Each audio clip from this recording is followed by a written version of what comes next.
What is up, guys? Welcome back to another GeekaWhat video, and in today's video I'm going to be assembling a truly one-of-a-kind gaming PC build that's going to be perfect for 4K gaming. A system that's got some really unique looking components to hopefully give you some inspiration for your next build, and offers up great performance across the latest AAA titles. Everything from Battlefield 6 and Call of Duty's Black Ops 7 to Ark Raiders and more. As always, I'll be taking you along for every step of the journey, showing you guys how to put together this system and hopefully having some fun along the way.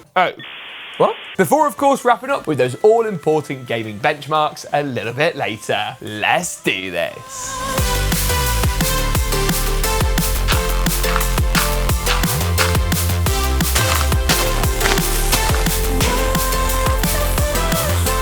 The Gigabyte AORUS Master 16 is here with a 240Hz 2560 by 1600 display, up to an RTX 5090 laptop GPU with a staggering 24 gigs of VRAM and MINECUBE technology. The choice of CPU spans up to a Core Ultra 9 275HX2 with a turbo of up to 5.4 GHz and 24 cores for maximum power. What's more, there's also up to 64 gigs of RAM and room for a Gen 5 NVMe drive for the ultimate in storage speeds. Learn more at the first link in the description below. Now I'm going to start today's video by talking about the CPU and GPU combo, but you can of course use the timestamps below to skip through all the different parts, and I'll leave latest pricing and availability for everything mentioned today down in the description below. Now when it comes to the graphics card and CPU in this build, I've gone for not quite the absolute ultimate combination, but not a million miles away. The RTX 5080 makes up the GPU portion, while AMD's Ryzen 7 9800X3D provides us 8 cores and 16 threads of super fast gaming magic. Gaming magic, you say, James? What do you mean? Well, the 9800X3D consistently ranks as the fastest or the second fastest gaming CPU, only ever losing out to the bigger brother, the 9950X3D, which is basically the same CPU but with more cores for those who need the extra video editing, rendering, streaming firepower. Now this combo is going to give you fantastic performance at 4K in the latest titles. You're going to see fantastic frame rates across the board, and do so at a price that, while certainly not cheap, is actually a lot less than the next option up, which would of course be to go for a 5090 with the aforementioned 9950X3D. Now this combo actually featured prominently in a recent video I made about the best CPU and GPU combos right now, and you can find that video in the description and in the cards section now. The next combo is the RAM and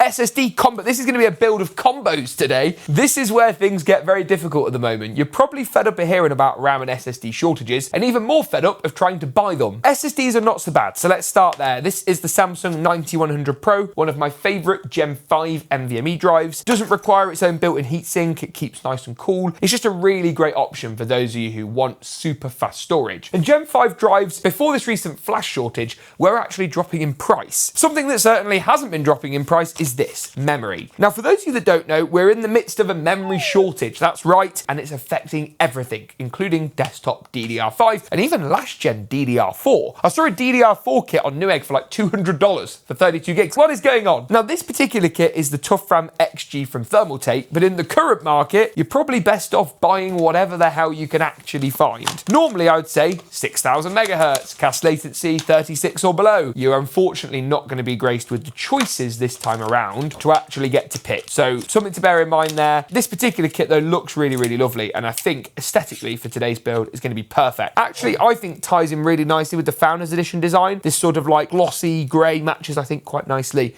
All works really well. Now the next component to cover off is probably going to be the motherboard in today's gaming PC build. And this particular motherboard is a great option, but the name is a bit deceiving. It's called the X870E AORUS Elite X3D, and it's one of Gigabyte or AORUS's refreshed X870 boards with some optimizations to help performance with X3D CPUs. Now, contrary to what the name might suggest, you definitely don't need an X3D board for an X3D CPU. This 9800X3D, wherever it's gone, this is going to be absolutely fine on a B850 board, even a B650 board with some updates. I've gone higher end because I think a higher end board for this build is just a slightly better fit generally. But that isn't to say you actually need an X3D board for an X3D CPU. You don't. I think what I'm going to do actually is start building these components onto the motherboard now, and then I'm going to return to talking about the parts later with the case, the power supply, and the CPU cooler. First things first, I'm going to go ahead and install the 9800 X3D. Just an incredible chip all around. Talked about it a moment ago, but it's just so fast. And when you look at the difference of this compared to not just AMD's or the CPUs, but Intel's too, it really is incredible the kind of performance gains it can offer up when paired with any high-end GPU. We actually use a last gen 4080 Super for our testing, but even that demonstrates the kind of performance improvement on offer. With the CPU in, I'm next going to do the memory for today's build. That'll be going in the 2nd and 4th RAM DIMM slots today. Just pull the clips back, slide the memory into place. Bit of pressure on both sides, lovely stuff, and that RAM is going to slot in nice and easy. SSD is going to be next, and I'll be using this M.2 SSD slot just here. What you should be able to see is a little notch here, a little toolless latch, which we can pull off. That's going to free up space to actually install the 9100 Pro, a drive which slides in nice and easily. Once it's in, push it over the little retention clip, good stuff, and then return the M.2 heatsink back into place. Aha, there we go. Lovely. Now then, with all that done, the next step is the case. And this right here is a case I was quite excited to get into the studio. Much with a case I talked about in a recent video, I first saw this back at Computex earlier this year and was very, very impressed by the looks of what I saw. And I can't lie, it does feel a good chunk bigger than what I remembered. Let's have a look what this case is all about. So we've of course got this pretty expansive, large, and I think toolless tempered glass panel. Maybe this top piece needs to come off first. Yes, aha. Thermaltake have put a little screw in here for shipping to prevent the panel from falling off, which I think is probably a good thing. But once you've removed it, you haven't got to put it back in. And behind the large tempered glass panel, which should now come off. Hang on a minute, wait. There's 2 shipping screws. Let's just take 2. Here we go. Right, let me try that again. Which now is going to come off. In fact, what? Okay, so it's kind of toolless, but doesn't really seem to hold itself. Okay, 2 of the clips have now fallen off. Oh, that's broken. Oh, that's good. Okay, if it was toolless before, it's not toolless now, but we do have fastener screws, so that's okay. Inside the case, what you'll find is a big radiator rail at the top. It definitely supports 360s, but by the looks of it, we can get a 420 in there as well. We've got more radiator room down the side, and I like that there's a little panel here that we can presumably remove to get a 360 in there if we want. Fan rails all along the bottom. That's great to see, with screws to actually get the fans in. We've got loads of ventilation at the bottom here, including room for a screen, so you can actually take off that panel and swap that out with a display, which we actually do have for a bit later. And then at the front of the case, we've got this really nice wraparound glass aesthetic with these 3 glass panels that, there you go, so they just push, that one pushes to release, and then these ones just pull off. And they are toolless, and a better toolless design. Now, before I install the motherboard in the case, I'm also going to take a moment to talk about the CPU cooler, as I've actually got something here today that's very unique and interesting. It's the Thermaltake MINECUBE. Yes, MINECUBE like Minecraft. 360 Ultra ARGB sync. Obviously, this thing's got a bit of a party piece, and that party piece in particular is that aside from the included RGB sort of magnetic fans, which I actually really like, and a nice large 360mm radiator, we have a CPU cooler block that has an integrated CPU fan, and then this quadruple, 1, 2, 3, 4. 4 display CPU cooler top plate, which is going to give this, not 1 display or 2 displays, but 4 displays. And that looks to be powered by a SATA power cable, and it's got a micro USB in as well, which presumably is going to help us link up to the motherboard front panel. That is very cool. And obviously a little bit of a twist on, I guess, some of the designs at the moment, where we've got existing coolers for screens, we've got some coolers that have got the panoramic type curved displays. This has just got all of the displays, apart from 1. So I guess we need to figure out kind of what the best way is to actually install this onto the rest of the cooler. Is it rotatable? Okay, wow, so you can kind of install it anyway. So that is going to be mega helpful for later, and hopefully allow me to get the kind of orientation I want. Again, a bit of a shout out to Thermaltake here. This is again really, really clever and a really welcome addition. They give you some reverse fan blades, so you can actually swap the fan blades out if you like. For example, if you're going to go on the side and you're going to be in an intake config, you haven't got to have the fans facing the wrong way around. And I think it's really great that they come included in the cooler box. So good stuff, Thermaltake. Okay, so what I think I'm going to do is I'm going to add all of those fans onto the radiator first, get that prepped, and then lie the the case down flat for the installation of the motherboard. The case does support reverse connect, but we've just got a standard connect motherboard here today with 9 screws. 3 across the top, 3 across the middle, and 3 down the bottom.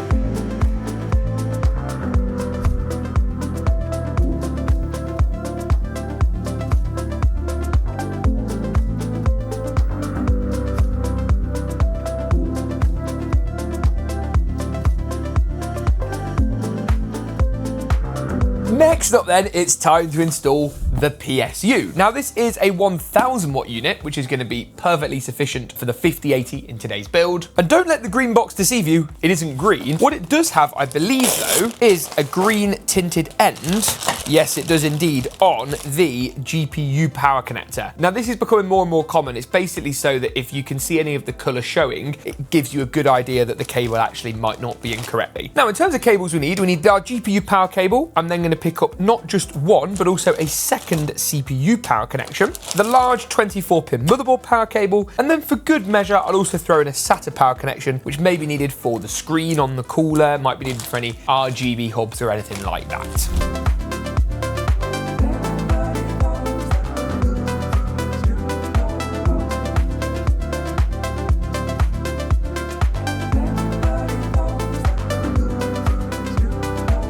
Once you've gone ahead and screwed the power supply in, there's then room to wire up all of your cables. That includes the CPU power cable up to the top left, the motherboard power cable to the right hand side, GPU is going to be for later, and I'm also going to deal with the front panel cables at this stage, everything from the HD audio on the bottom left, JFP1 on the bottom right, and then the USB 3 Type A and Type C front panel headers. So with the power supply in, a lot of the cables and wiring done, I can actually now put the MINECUBE top onto the cooler, and then before moving on to the GPU, I am going to fill this build out with fans. And in total, I've got 3 triple packs. So I'm going to put 2 or 3 on the side here, depending on what will fit without moving this out, 1 at the back, and then potentially a further 3 along the bottom. I think that would make a lot of sense. I just need to figure out how we're going to install those down there and how the bracket works. As I say though, for now, it's time to get our MINECUBE cooler on. And I think I'm going to go for this kind of orientation. Is that right? Can I?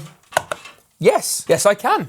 That was actually incredibly easy, and we now have screens on all of the sides apart from at the back, which, let's face it, you're not actually going to see. As I say, fan at the back and fans on the side, and I'll rejoin you once I've figured out how the fans are going to work at the bottom of the case.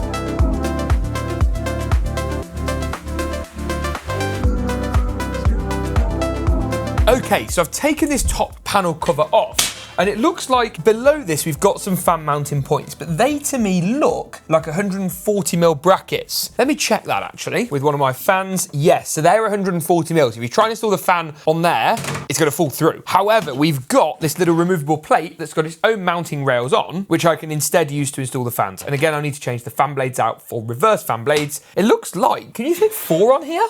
Maybe we can fit 4 fans, let's see. Maybe not actually. Maybe not.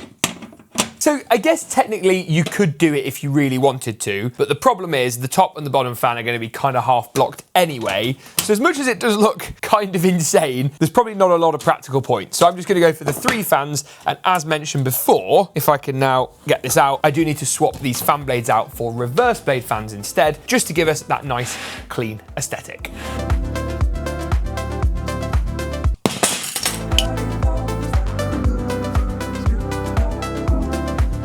The fans are actually installed this time, and once the cable has been threaded through the rear, I should be able to drop this in and we'll get an idea of how it looks. Yeah, that looks pretty good, I think. The only thing I guess is just getting the fans spaced. They might look better with 140s down the bottom here. I think it still looks okay though, and I do like this case. It's large, but it has been very, very easy to build in, so credit to Thermaltake for that one. And once that's in, there's one more component left to go, and I am of course talking about our RTX 5080 GPU. Now what I'm going to do is make sure our PCI latch is undone so that we can actually slide the card in. And then in this case, I need to remove the 2nd and 3rd PCI lanes. So you're going to go ahead and unscrew those with your screwdriver. Keep the screws safe, as of course I'll be using these to install the card back in a moment. That's 1 lane. Guys, I've done the wrong lanes. I said the 2nd and 3rd lane and then went and undid the 3rd and 4th lanes.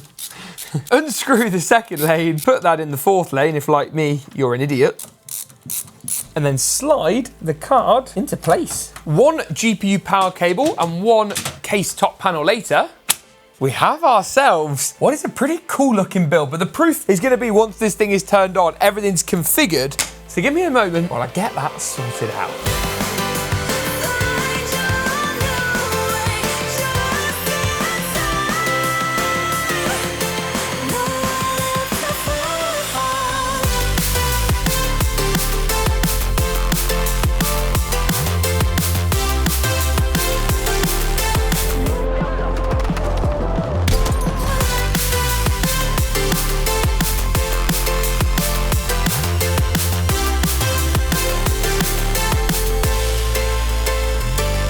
I think this build looks really, really good. I actually really love the way Thermaltake have done this with the case. The angular front is really nice. Their fans have got so much better visually, and I like the MINECUBE cooler. It's definitely a little bit different. It's definitely a little bit out there, but I do think it adds a bit of wow factor to this build that's just really nice to see. Now I'm going to jump into the performance benchmarks next, testing this build, of course, across the board at 4K high settings. Now, in order to do this, I actually used Yamaha's G-Master GB277U HSU. This is a 27-inch dual mode monitor that crucially gives me the 4K resolution I need to test this build at 4K, but you can actually increase the refresh rate to up to 288 Hz with that dual mode functionality. Dual mode has obviously become a really big thing nowadays, and this system with its 9800X3D is great both for 4K, but also 1080p gaming, where you're more likely to run into a CPU bottleneck. And I'll link this Yamaha monitor as one of the first links in the description below. Now, in terms of performance, as mentioned earlier, everything here was tested at 4K, and why not start off with Arc Raiders? On average, at the 4K high preset rasterization, that's no ray tracing, no DLSS, no FSR, all that kind of stuff, and the average frame rate clocked in at just shy of 130 frames per second. Battlefield 6 was a similar story, again tested at that 4K high preset, here pulling in just shy of 97 FPS. For me, Battlefield 6 is one of those games that